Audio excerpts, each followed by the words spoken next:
the real story.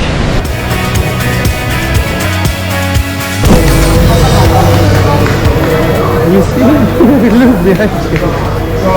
I think this one they like it the most.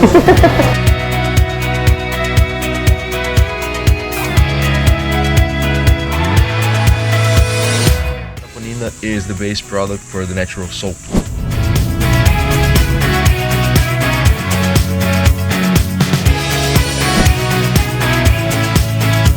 I like it most.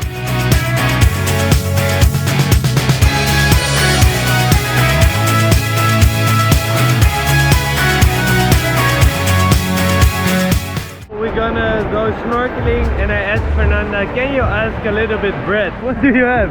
Potato.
Here, a big turtle.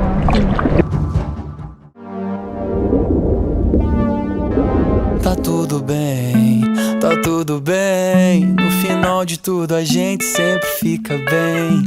Tá tudo bem, tá tudo bem. A gente se dá. Exactly the place where I end my trip 2 years ago. We end now our trip together.